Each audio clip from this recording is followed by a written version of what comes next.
Hello বন্ধুরা, কেমন আছো তোমরা সবাই? আশা করছি তোমরা সবাই খুব ভালো আছো, আমিও খুব ভালো আছি।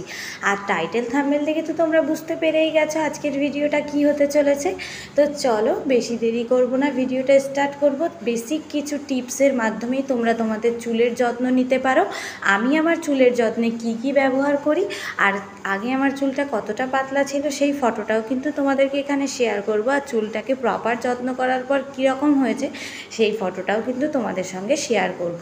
তার আগে বলে রাখি, আজকের হোম রেমেডি যেটা তোমাদেরকে শেয়ার করব, তোমরা কিন্তু এটা অবশ্যই সপ্তাহে 2 দিন করে ইউজ করবে, তাহলে 1 মাসের মধ্যেই তোমরা অনেকটা বেশি রেজাল্ট পাবে।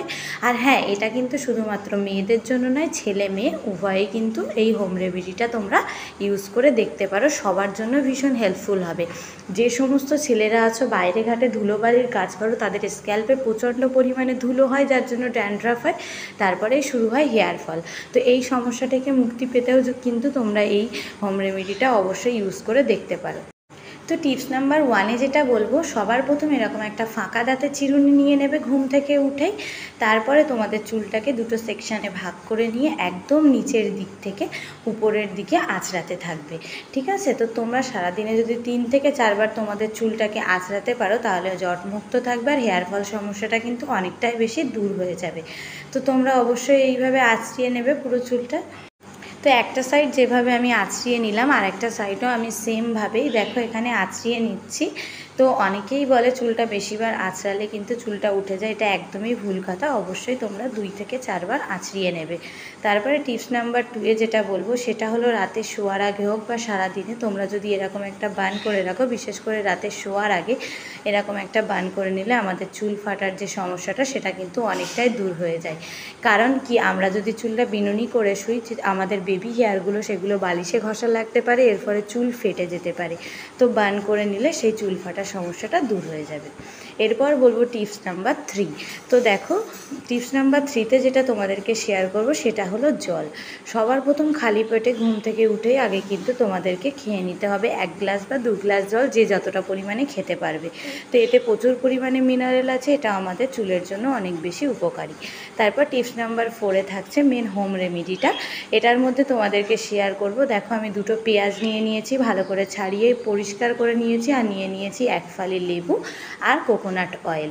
তো দেখো, এখন পেঁয়াজটাকে আমি গ্রেটার দিয়ে গ্রেট করে নিচ্ছি। তোমরা তোমাদের চুলের লেন্থ অনুযায়ী পেঁয়াজটাকে নিয়ে নেবে। তোমরা চাইলে কিন্তু গ্রেটার দিয়ে গ্রেট না করে মিক্সিতেও পেস্ট করে নিতে পারো।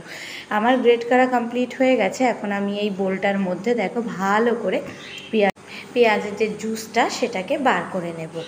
তো দেখো এখানে বার করে দিচ্ছি। আর হ্যাঁ, আরেকটা কথা বলে রাখি, চুলের জন্য পেঁয়াজের গুণাগুণ কিন্তু অনেক বেশি। কেন কি, এতে আছে অ্যান্টিঅক্সিডেন্ট আর ফ্ল্যাভানয়েডস, যেটা আমাদের চুলের বৃদ্ধিতে, নতুন চুল গজাতে সাহায্য করে। আর এছাড়াও এর মধ্যে আছে antimicrobial, antifungal, anti inflammatory properties, যার কারণে আমাদের চুলে যদি খুশকির জন্য কোনো রকমের ইনফেকশন হয়ে যায়, সেটা থেকেও কিন্তু আমাদের চুলটাকে রক্ষা করে, আমাদের স্ক্যাল্পটাকে রক্ষা করে। তো দেখো, কথা বলতে বলতে পেঁয়াজের রসের মধ্যে আমি লেবুটাকে দিয়ে দিলাম, তারপরে এর মধ্যে 2 চামচ পরিমাণ কোকোনাট অয়েল কিন্তু অ্যাড করে নিলাম। তারপরে সব কিছু একসঙ্গে ভালো করে মিশিয়ে নিচ্ছি। এখন এটাকে আমার স্ক্যাল্পের মধ্যে আমি সেকশন করে করে কিন্তু লাগিয়ে নিচ্ছি। চুলটাকে সেকশান করে করেই এটাকে তোমাদেরকে লাগিয়ে নিতে হবে।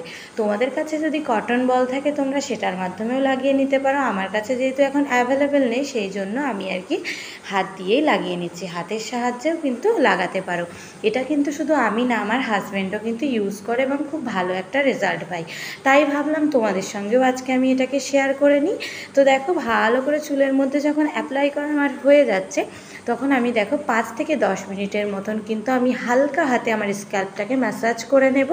খুব বেশি পরিমাণে ম্যাসাজ করা যাবে না, কেন কি এখন আমাদের স্ক্যাল্পটা তো ভিজে, যেহেতু পেঁয়াজের জুসটাকে লাগিয়ে নিয়েছি, সেই জন্য বেশি ম্যাসাজ করলে কিন্তু হেয়ার ফল হয়ে যাবে। হালকা হাতে আলতো করে ম্যাসাজ করে একটা হেয়ার বান করে কিছুক্ষণ, মানে 15 মিনিট, 20 মিনিট বা আধা ঘন্টা রেখে শ্যাম্পু করে নিতে হবে। অবশ্যই তোমরা শ্যাম্পুর ক্ষেত্রে প্যারাবেন ফ্রি শ্যাম্পু করবে। শ্যাম্পু করে কিন্তু চুলটাকে উপরে পেঁচিয়ে রাখবে না, এক্ষেত্রে কিন্তু চুলের গোড়া পচে যাবে, চুলটা উঠে যাবে। এইভাবেই একটা টাওয়ালের সাহায্যে চুলটাকে নিংড়িয়ে নেবে। তো দেখতেই পাচ্ছ, তোমাদের সামনেই আছে ফাইনাল রেজাল্ট। তো আশা করছি ভিডিওটাতে তোমরা অনেক বেশি হেল্পফুল হবে, তোমরা করেই বলছি আর কি। এটা কিন্তু তোমরা ট্রাই করে দেখো, অবশ্যই কিন্তু রেজাল্ট পাবে, আর সেটা 1 মাসের মধ্যেই পাবে। ঠিক আছে, রেজাল্ট পেলে কিন্তু অবশ্যই কমেন্টের মাধ্যমে জানাতে ভুলো না। ভিডিওটা কেমন লাগলো তোমরা কিন্তু অবশ্যই কমেন্টের মাধ্যমে জানাবে, আর যদি উপকার হয় লাইক কমেন্ট শেয়ার করে দেবে ফ্রেন্ড আর ফ্যামিলির সঙ্গে। আর যদি আমার ইউটিউব থেকে দেখো, আমার চ্যানেলের নাম এসটি অফিসিয়াল, তোমরা অবশ্যই সাবস্ক্রাইব করে দিও এরকম নতুন নতুন ভিডিও পেতে। আর যদি ফেসবুক পেজ থেকে হয়, পেজের নাম ডিএস অল ইন ওয়ান, আমি ভিডিওর নিচে মেনশন করে দেবো, অবশ্যই কিন্তু গিয়ে ফলো করে দিও। দেখা হচ্ছে পরের ভিডিওতে, ততক্ষণের জন্য সবাই ভালো থেকো, সুস্থ থেকো, টাটা।